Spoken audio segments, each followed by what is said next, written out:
स्वागत है आपका खबरदार में। आइए अब खबरदार की शुरुआत करते हैं, विस्तार से खबरों को देखते हैं। ओमिक्रॉन वेरिएंट के बढ़ते खतरे के बीच कल प्रधानमंत्री नरेंद्र मोदी ने बच्चों को क्रिसमस गिफ्ट दिया। कल प्रधानमंत्री नरेंद्र मोदी ने 15 से 18 साल तक के बच्चों को वैक्सीन का तोहफा दिया और 3 जनवरी से बच्चों को भी वैक्सीन लगनी अब हमारे देश में शुरू हो जाएगी। आपको याद होगा जब कोरोना वायरस की पहली लहर पर कहा गया था कि ये बुजुर्गों पर ज़्यादा बुरा असर डालती है, उसके बाद दूसरी लहर में कहा गया था कि ये युवाओं पर बुरा असर डाल रहा है और तीसरी लहर के बारे में ये आकलन लगाया जा रहा है कि ओमिक्रॉन का बच्चों पर सबसे ज़्यादा असर होगा। इस आकलन का एक कारण ये भी था कि बच्चों के लिए वैक्सीन नहीं बनाई गई थी, लेकिन अब बच्चों के लिए वैक्सीन बनाई जा चुकी है और कल ही डीसीजीआई ने 12 से 18 वर्ष तक के बच्चों को इमरजेंसी यूज के लिए वैक्सीन को मंजूरी दी और जैसे ही मंजूरी मिली प्रधानमंत्री नरेंद्र मोदी ने ऐलान कर दिया कि अब 15 से 18 वर्ष तक के बच्चों को कोरोना की वैक्सीन लगाई जाएगी। इसके अलावा प्रधानमंत्री नरेंद्र मोदी ने प्रिकॉशन डोज का भी उल्लेख किया। हमारे देश में इस समय 15 से 18 वर्ष के बीच के करीब 10 करोड़ बच्चे हैं जिन्हें 3 जनवरी से वैक्सीन लगाई जाएगी। इसके अलावा हमारे देश में करीब 3 करोड़ फ्रंटलाइन वर्कर्स भी हैं जिन्हें प्रिकॉशन डोज लगाई जाएगी। इसे आप बूस्टर डोज भी कह सकते हैं। ये बूस्टर डोज फिलहाल फ्रंटलाइन वर्कर्स के अलावा 60 वर्ष के ऊपर के करीब 11 करोड़ हमारे देश के बुजुर्गों को भी लगाई जाएगी। बिल्कुल जिस तरह से ये मान्यता है कि क्रिसमस के दिन सेंटा क्लॉज आकर बच्चों को तोहफे बांटते हैं, वैसे ही प्रधानमंत्री नरेंद्र मोदी ने कोरोना महामारी के बीच सेंटा की तरह आकर बच्चों को वैक्सीन दिए जाने का ऐलान किया, यानी कि वैक्सीन का गिफ्ट दिया।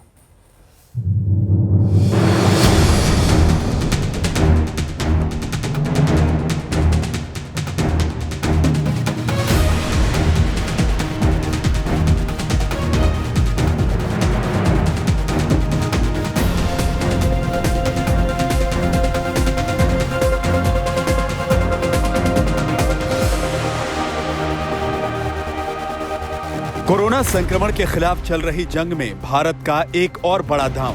क्रिसमस पर पीएम मोदी ने दिया बच्चों को कोरोना वैक्सीन का तोहफा। 15 साल से 18 साल की आयु के बीच के जो बच्चे हैं, अब उनके लिए देश में वैक्सीनेशन प्रारंभ होगा। 2022 में 3 जनवरी को सोमवार के दिन से इसकी शुरुआत की जाएगी। अब देश के बच्चे डर कर नहीं, सावधान रहकर करेंगे कोरोना वायरस का मुकाबला, क्योंकि उन्हें मिल गया है वैक्सीन का सुरक्षा कवच। नहीं, पहले क्या था कि वैक्सीन नहीं थी तो ऑनलाइन ही सब कुछ हो रहा था। तो अभी जो वैक्सीन आई है उससे बहुत ही ज़्यादा फायदा होगा, क्योंकि अब स्कूल में जा पाएंगे, दोस्तों से मिल पाएंगे, टीचर से मिल पाएंगे। मैं इस बात से बहुत खुश हूँ कि वैक्सीन लगने वाली है। 15 to 18 ईयर्स के बच्चों को वैक्सीन लगना इसीलिए इम्पॉर्टेंट है क्योंकि हमको कोचिंग जाना रहता है, स्कूल जाना रहता है। हम कितना भी प्रिकॉशंस ले लें, कितना भी हमारे सेफ्टी मेजर्स हो जाएं, पर हम घर में आके टेंशन रहता है, मन में एक टेंशन बना रहता है। पीएम मोदी ने कल वो कहा जिसका इंतजार देश के करोड़ों माँ बाप को था। पीएम मोदी ने कल वो ऐलान किया जो देश के भविष्य के हित में जरूरी था।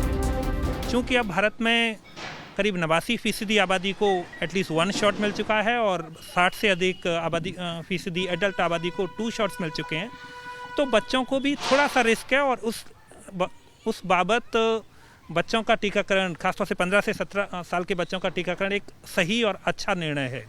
यह बहुप्रतीक्षित था, पेरेंट्स को भी इसका इंतजार था। खासतौर से बच्चों में जो बड़े बच्चे होते हैं, तुलनात्मक रूप से गंभीर बीमारी होने का खतरा अन्य बच्चों से अधिक होता है, तो बड़े बच्चों को प्राथमिकता दी गई है। यह अच्छी शुरुआत है। नए साल पर ओमिक्रॉन के खतरे से लड़ने के लिए नई जंग की तैयारी शुरू हो गई है। वो तारीख नोट कर लीजिए जिस दिन आपको भी इस जंग में उतरने से पहले सुरक्षा कवच पहनने हैं। 3 जनवरी से 15 से 18 साल की उम्र के बच्चे तैयार रहें वैक्सीन की पहली डोज के लिए। 10 जनवरी को हेल्थ और फ्रंटलाइन वर्कर्स तैयार रहें वैक्सीन की प्रिकॉशन डोज लगवाने के लिए। 10 जनवरी को ही 60 वर्ष से ऊपर के बुजुर्ग भी कमर कस लें ओमिक्रॉन से चल रही जंग में वैक्सीन की प्रिकॉशन डोज लगवाने के लिए। प्रिकॉशन की दृष्टि से सरकार ने निर्णय लिया है कि हेल्थ केयर और फ्रंटलाइन वर्कर्स को वैक्सीन की प्रिकॉशन डोज भी प्रारंभ की जाए। इसकी शुरुआत 2022 में 10 जनवरी सोमवार के दिन से की जाएगी। एक्सपर्ट्स लगातार ये कह रहे थे कि ओमिक्रॉन को कड़ी टक्कर देने के लिए बच्चों को वैक्सीन और बुजुर्गों और फ्रंटलाइन वर्कर्स को बूस्टर डोज देने की जरूरत है और इसी वजह से ये बड़ा निर्णय लिया गया। जितने हेल्थ केयर वर्कर्स हैं उनको वैक्सीन जो है 10 से 11 महीने पहले लगी थी और अब समय आ गया है कि उनकी इम्यूनिटी वेन ऑफ हो रही है, तो उनको भी हम प्रोटेक्शन दे दें। क्योंकि अगर हम कोरोना वॉरियर्स को प्रोटेक्टेड रखेंगे, हमारे डॉक्टर्स, नर्सेज या हॉस्पिटल के स्टाफ को प्रोटेक्टेड रखेंगे, तो अगर खुदा नहीं खास्ता हमारे देश के अंदर वेव आती है ओमिक्रॉन की, तो वो सक्षम रहेंगे हम सबको बचाने के लिए। और दूसरा ये भी है कि जो हेल्थ केयर वर्कर्स हैं उनके पास पेशेंट्स के साथ में कनेक्टिविटी बहुत ज्यादा रहती है, तो वो सुपर स्प्रेडर भी एक्ट कर सकते हैं, तो उनको प्रोटेक्ट करना बहुत जरूरी है। इसी तरह से 60 साल से वृद्ध जो व्यक्ति हैं और जिनको कोमॉर्बिड कंडीशंस हैं उनको भी बचाव करना बहुत जरूरी है। तो ये एक बहुत ऐतिहासिक कदम है। बच्चों के वैक्सीनेशन के अहम फैसले ने अभिभावकों को खुश कर दिया है। दरअसल माँ बाप को वैक्सीन लग चुकी थी, लेकिन बच्चों के लिए वैक्सीन अभी तक नहीं थी। इसी वजह से उन्हें बच्चों की सुरक्षा को लेकर चिंता थी। बिल्कुल बहुत सराहनीय कदम है सरकार का, और बच्चे अभी तक वैक्सीनेटेड नहीं थे, तो वो हम ना स्कूल कॉलेज कहीं नहीं जा पा रहे थे, उनका डेवलपमेंट नहीं हो पा रहा था, घर बैठे बैठे 2 साल हो गए थे। तो ये बहुत ही अच्छा कदम है जो ये इन्होंने वैक्सीनेशन, अब हम निडर होकर बच्चों को स्कूल कॉलेज भेज सकते हैं। कह रहा हूँ बच्चे जब तक सेफ नहीं है तब तक हम सेफ नहीं है। हम बच्चों के लिए जी रहे हैं और किसी के लिए नहीं, क्योंकि बच्चों का, बल्कि मैं ये कह रहा हूँ कि छोटे बच्चों के लिए भी ये शुरू कर देना चाहिए। 5 से और 18 साल तक के बच्चों के लिए भी सरकार को जल्दी फैसला लेना चाहिए। इससे हम लोग सेफ रहेंगे, हम खुश रहेंगे इस सरकार के फैसले से, और भी ज़्यादा खुश होंगे। आप कितने साल के हैं? I'm 16। आपको अब डोज मिलेगा, कैसा लग रहा है कि मिलना चाहिए या नहीं मिलना चाहिए? जी ज़रूर मिलना चाहिए, क्योंकि हम बहुत टाइम से ट्यूशन्स हो गया, पढ़ाई को भी इफेक्ट हो रहा है, क्योंकि हम लोग ऑनलाइन ट्यूशन्स हो रही हैं एंड ऑनलाइन क्लासेस भी हो रही है, कोई खेलने जा नहीं पाता एंड हम बहुत सारी आउटडोर करिकुलर एक्टिविटीज़ है वो भी बहुत ज़्यादा बंद हो गई हैं, कोई कुछ कर नहीं पा रहे हैं। तो उसके लिए अगर वैक्सीन लग जाएगी तो हम भी सेफ रहेंगे एंड अच्छा रहेगा हमारे लिए। अच्छा रहेगा। आपको कैसा लगता है ये फैसला? इसमें 2 राय वाली बात नहीं है कि वैक्सीन नहीं लगनी चाहिए, इसमें वैक्सीन लगनी चाहिए जिससे कि हमारी पढ़ाई भी कंटिन्यू में रहे और हम बाहर भी जा सकें। बच्चे भी इस खबर को सुनकर खुद को पहले से ज्यादा सुरक्षित महसूस कर रहे हैं, क्योंकि जल्दी ही उन्हें भी वैक्सीन लगने वाली है। बच्चों को भी संक्रमित होने का डर था, वो स्कूल जाते थे, कोचिंग जाते थे, कब कहां किससे संक्रमण हो जाए उन्हें पता नहीं चलता था, लेकिन अब उनके अंदर से ये डर खत्म हो रहा है। गवर्नमेंट के इस पॉजिटिव स्टेप की बहुत आई अप्रिशिएट। एक्चुअली मैं मदर हूँ 15 साल के बच्चे की, और पिछले 2 साल में मैंने इतना ऑब्जर्व किया है कि बच्चे की सोशल इंटरेक्शन स्किल्स बिल्कुल गायब हो गई हैं। पब्लिक स्पीकिंग तो पूछो ही मत, वो सबके सामने बोलने से भी डर रहे हैं। जबकि स्कूल जाते हैं तो ये सब चीज़ें ओवरकम हो जाती हैं जब वो प्रैक्टिस करते हैं। तो अभी वैक्सीन लगेगी तो वो स्कूल जा पाएंगे। सो आई रियली अप्रिशिएट कि सब जो लास्ट 2 इयर्स में उन लोगों ने बियर किया है वो सब ओवरकम होगा। सबसे पहले तो मैं अपने प्रधानमंत्री जी को धन्यवाद करना चाहूँगा। ये बहुत ही बड़ा स्टेप था और बहुत ही अच्छा स्टेप था। एकदम अच्छी टाइमिंग पे लिया गया है ये स्टेप, ताकि जो हमें दिक्कत आ रही थी ऑनलाइन स्टडीज़ वगैरह में, जो बच्चों के पास गैजेट्स अवेलेबल नहीं थे और बहुत सारी जो दिक्कतें आ रही थी, तो उसमें काफ़ी सॉल्यूशन मिला है इस चीज़ में। और सारे जो बच्चे ऊपर ऑनलाइन स्टडीज़ कर करके मन नहीं कर रहा था किसी का भी करने का, तो स्कूल में एक बहुत अच्छा एनवायरनमेंट बनता है, तो हम वहाँ जाके पढ़ेंगे तो बहुत अच्छा लगेगा वापस हमें सबसे मिलना जुलना। वैक्सीन की बूस्टर डोज की खबर से देशवासियों को खुशी है, लेकिन कुछ सवाल भी उनके जहन में है, जैसे वैक्सीनेशन की प्रक्रिया क्या होगी, कैसे रजिस्ट्रेशन होगा और 3 जनवरी को कौन सी वैक्सीन बच्चों को लगाई जाएगी। फिलहाल देश के बच्चों के लिए केवल 2 कंपनियों की वैक्सीन को ही DCGI की मंजूरी मिली है। इस लिस्ट में पहला नाम है जायडस कैडिला। जायडस कैडिला की वैक्सीन 3 डोज वाली है। जायडस कैडिला को अगस्त में मंजूरी मिली और दूसरी वैक्सीन है कोवैक्सीन। कोवैक्सीन को कल ही DCGI ने इमरजेंसी इस्तेमाल की मंजूरी दी है। जहां तक रजिस्ट्रेशन की बात है तो फिलहाल कोविन पोर्टल के जरिए ही रजिस्ट्रेशन होता आया है। मुमकिन है कि ये प्रक्रिया चलती रहेगी, क्योंकि इसको लेकर अभी कुछ और कहा नहीं गया है। कहा तो ये भी जा रहा है कि बच्चों के लिए अलग वैक्सीनेशन सेंटर भी बनाए जा सकते हैं या फिर स्कूल कॉलेजों में वैक्सीन लगाई जाएगी। दुनिया के कई देशों में बच्चों को काफी पहले से वैक्सीन लगाई जा रही है। इस रेस में भले ही भारत ने सोच विचार करने में देर की हो, लेकिन जहां तक वैक्सीनेशन की बात है तो भारत दुनिया के सभी देशों से कहीं आगे है। हर भारतवासी इस बात पर गर्व करेगा कि हमने दुनिया का सबसे बड़ा, सबसे विस्तारित और कठिन भौगोलिक स्थितियों के बीच इतना सुरक्षित वैक्सीनेशन अभियान चलाया। कई राज्य और विशेष तौर से टूरिज्म की दृष्टि से महत्वपूर्ण राज्य जैसे गोवा, उत्तराखंड, हिमाचल जैसे राज्यों ने 100% सिंगल डोज वैक्सीनेशन का लक्ष्य हासिल कर लिया है। देश में कोरोना के वैक्सीनेशन का महाअभियान चल रहा है। इसमें टारगेट है कि हर देशवासी को कोरोना की वैक्सीन लगे। उम्मीद है कि बच्चों को भी जल्द से जल्द वैक्सीन लगाई जाएगी। भोपाल से रविशपाल सिंह, दिल्ली से अरविंद ओझा, सुशांत मेहरा, मिलन शर्मा के साथ आज तक ब्यूरो।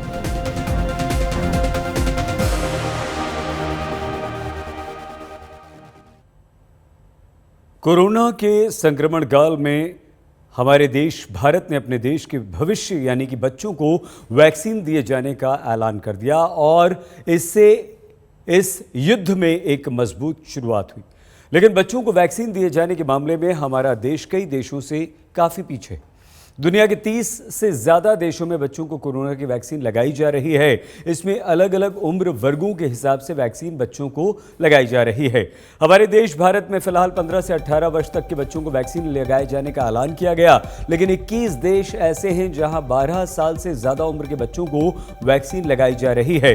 इनमें Germany, Britain, Canada, Denmark, Spain, France, Greece, Ireland, Jordan, Morocco, Namibia, Japan, Singapore, Malaysia, South Korea, Australia, Philippines, Colombia, Britain, Switzerland, Norway और इसके अलावा 7 ऐसे देश हैं जहां 5 साल से अधिक उम्र के बच्चों को वैक्सीन लगाई जा रही है।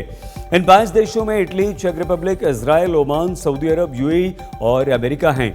इसके अलावा चीन, हांगकांग और अर्जेंटीना में 3 साल से ज्यादा उम्र के बच्चों को वैक्सीन कोरोना की इस समय लगाई जा रही है और क्यूबा और वेनेजुएला में 2 साल से ऊपर के बच्चों को भी वैक्सीन लगाई जा रही है।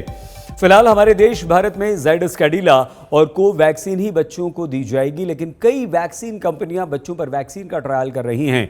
मतलब आने वाले भविष्य में बच्चों के पास भी कई तरह के वैक्सीन के विकल्प होंगे। भारत बायोटेक की कोवैक्सीन का 2 वर्ष के ऊपर के बच्चों के लिए और दूसरे और तीसरे फेज का इस समय ट्रायल चल रहा है। कोवैक्सीन ये ट्रायल 2 से 6 वर्ष और 6 से 12 वर्ष तक के अलग ट्रायल भी कर रही है। 12 से 18 वर्ष तक के बच्चों के लिए अलग से ट्रायल भी चल रहे हैं। बायोलॉजिकल ई की वैक्सीन कॉर्बोवैक्स के भी दूसरे और तीसरे फेज के ट्रायल चल रहे हैं। ये कंपनी 5 से 18 साल उम्र के बच्चों पर वैक्सीन का ट्रायल कर रही है। अमेरिकी कंपनी जॉनसन एंड जॉनसन भी बच्चों पर अपनी वैक्सीन का ट्रायल कर रही है। भारत में भी 12 से 17 साल के बच्चों पर इसका ट्रायल चल रहा है। ओमिक्रॉन वेरिएंट जिस तेजी के साथ पूरी दुनिया में फैल रहा है, उसी तेजी से वैक्सीनेशन और बूस्टर डोज की जरूरत भी महसूस की जा रही थी और यही कारण है कि कल हमारे प्रधानमंत्री नरेंद्र मोदी ने बच्चों को वैक्सीन की सौगात दी, बुजुर्गों और फ्रंटलाइन वर्कर्स को बूस्टर वैक्सीन का तोहफा दिया। अब प्रश्न ये है कि बूस्टर डोज कितनी कारगर होती है और ओमिक्रॉन पर इसका कितना असर होगा। अभी हाल ही में WHO ने ही बूस्टर डोज को लेकर अपना रुख साफ किया। अभी तक वो बूस्टर को लेकर किसी भी तरह की टिप्पणी से बच रहा था, लेकिन अब WHO ने पहली बार कहा है कि फिलहाल हाई रिस्क वाले मरीजों को बूस्टर डोज दी जा सकती है। मतलब एक तरफ उसने बूस्टर डोज पर हामी भरी। ओमिक्रॉन को लेकर दुनिया के 35 देश अपने नागरिकों को इस समय बूस्टर डोज दे रहे हैं और इस लिस्ट में अब हमारा देश भारत भी शामिल हो गया है।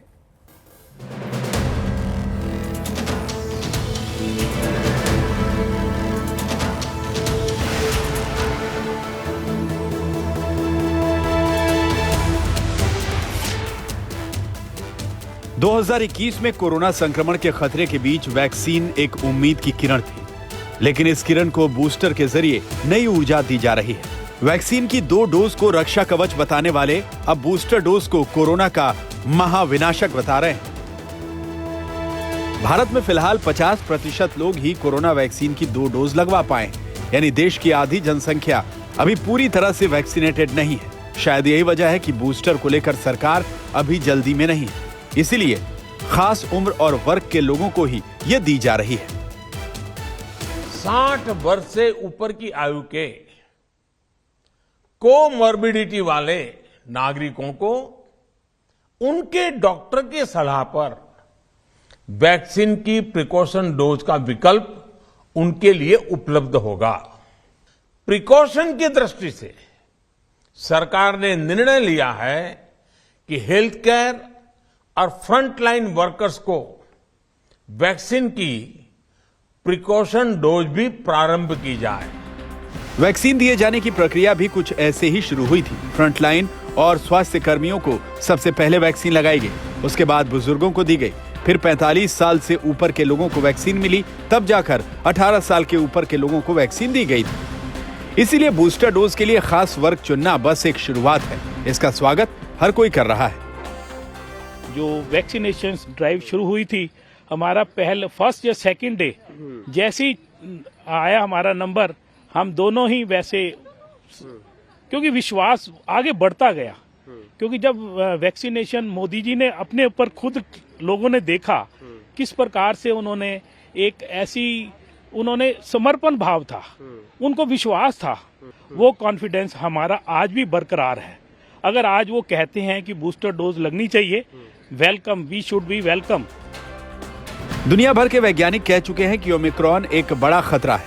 1 महीने के अंदर ही कोरोना का ये वेरिएंट 100 से ज्यादा देशों में फैल चुका है। भारत के भी 17 राज्यों में कोरोना के ओमिक्रॉन वेरिएंट के मरीज मिल चुके हैं। ओमिक्रॉन के बारे में एक्सपर्ट्स का मानना है कि मौजूदा वैक्सीन की 2 डोज इस वेरिएंट पर बहुत ज्यादा कारगर नहीं है, इसीलिए अब बूस्टर डोज दिए जाने का कदम उठाया गया है। I would say get boosters for the high-risk people.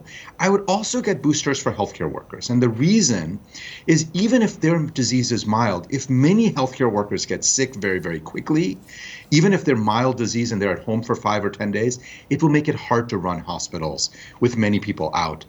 So I would focus on healthcare workers. I would focus on high-risk people. I would get them a booster.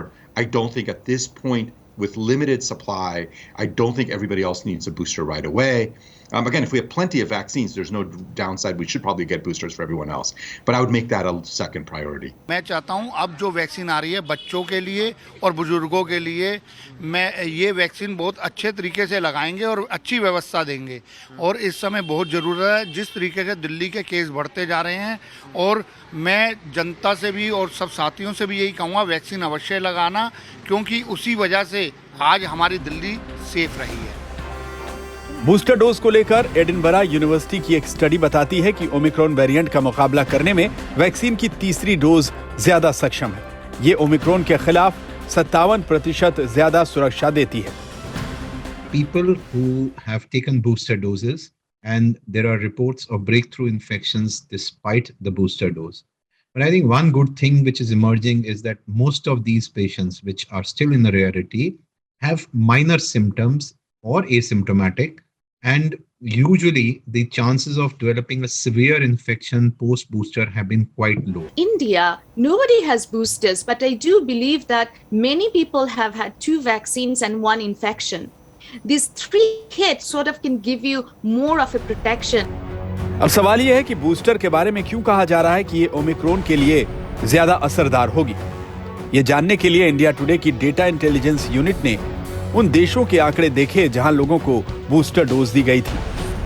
वो देश जहां बूस्टर दिए गए हैं उनमें अमेरिका, यूके, जर्मनी, फ्रांस और Israel है। इन देशों में देखा गया कि बूस्टर डोज दिए जाने के बाद कोरोना के मामले और उससे होने वाली मौतें कम हुई हैं।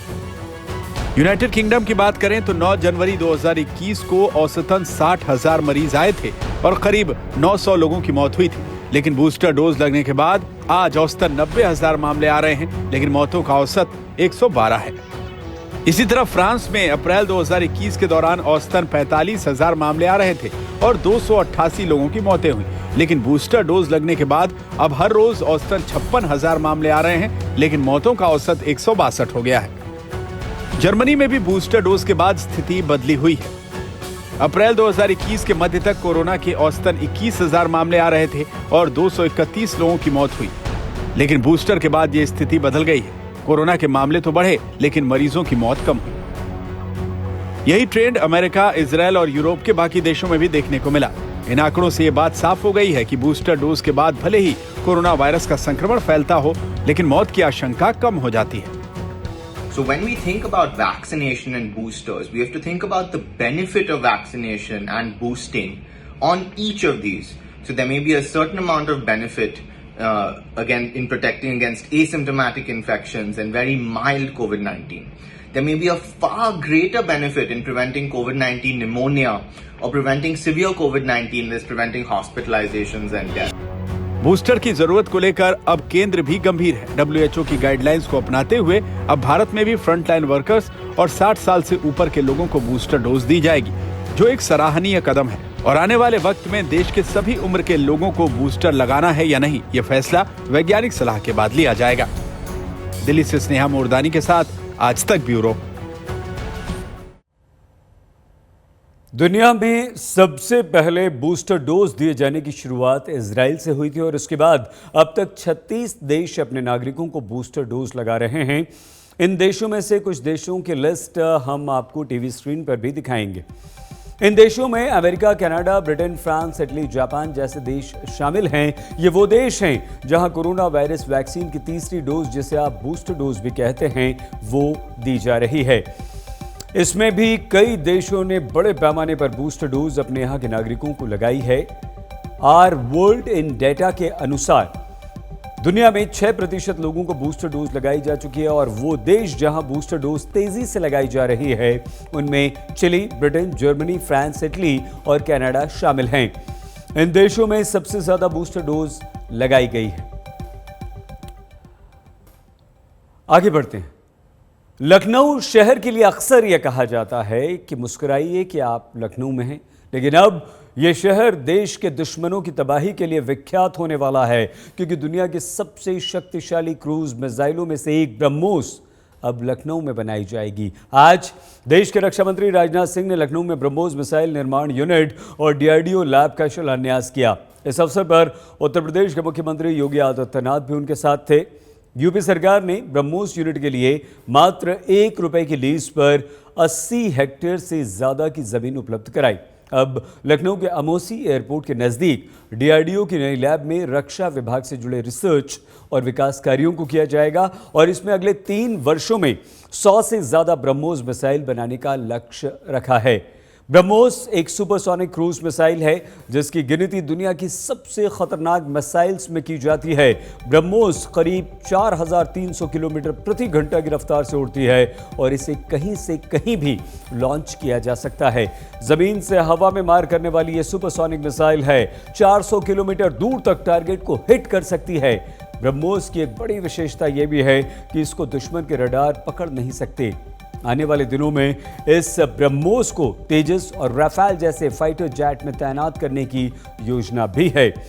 नौसेना के वॉरशिप से लेकर भारतीय वायुसेना के सुखोई लड़ाकू विमान तक से इसका सफल परीक्षण किया जा चुका है। तो अब रूस के सहयोग से DRDO के साथ मिलकर लखनऊ में ब्रह्मोस का निर्माण किया जाएगा। इससे हथियारों के क्षेत्र में आत्मनिर्भर भारत की छवि और भी मजबूत होगी।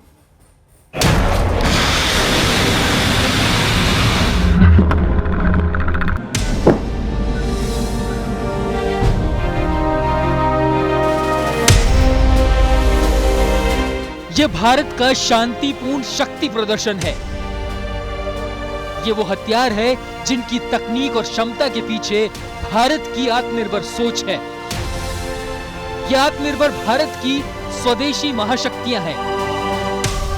ये ब्रह्मोस मिसाइल है। ये हवा से हवा में, जमीन से जमीन पर और समंदर से समंदर में दुश्मन को बर्बाद कर सकती है।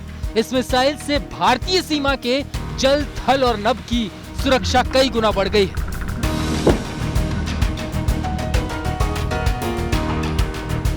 सेना के हथियारों का आज का प्रदर्शन इसलिए महत्वपूर्ण है क्योंकि भारत अब उन देशों की श्रेणी में है जो अपनी सुरक्षा के लिए खुद अपनी डिफेंस तकनीक और अपने हथियारों से कर सकता है। हम तो हिंदुस्तान की धरती पर ब्रह्मोस इसलिए बनाना चाहते हैं, ब्रह्मोस बनाना चाहते हैं कि लोगों के ऊपर आक्रमण करने के लिए नहीं बनाना चाहते। हम इसलिए बनाना, बैठ जाओ भैया, हम इसलिए बनाना चाहते हैं भारत के पास ऐसी कम से कम ताकत हो, दुनिया का कोई देश यदि भारत की तरफ बुरी नजर उठाकर देखने की जरूरत न करे, इसलिए हम इस धरती पर ब्रह्मोस बनाना चाहते हैं। भारत के पास न्यूक्लियर डिटरेंट होना चाहिए, भारत के पास इस प्रकार के कुछ डिटरेंट्स होने चाहिए ताकि दुनिया का कोई देश हमारे ऊपर आक्रमण न कर सके। यह आत्मनिर्भरता की तरफ बढ़ते भारत के कदम है। दरअसल भारत दुनिया में हथियारों का दूसरा सबसे बड़ा खरीदार है। लेकिन आपको ये जानकर हैरानी होगी कि 2011 से 2015 के बीच भारत पूरे विश्व में बनने वाले हथियारों का 14% हिस्सा खरीदता था, लेकिन 2016 से 2020 के बीच ये आंकड़ा गिरकर 9.5% पर आ गया। जबकि अन्य खरीदार देशों ने हथियारों की खरीद बढ़ाई है और यह आत्मनिर्भर भारत की शक्ति का शुरुआती ट्रेलर है। भारत अब अपनी रक्षा स्वदेशी हथियारों से करने के मिशन में जुटा है। रक्षा क्षेत्र में आत्मनिर्भरता की ओर बढ़ रहे भारत ने पिछले 2 सालों में अहम उपलब्धियां हासिल की है।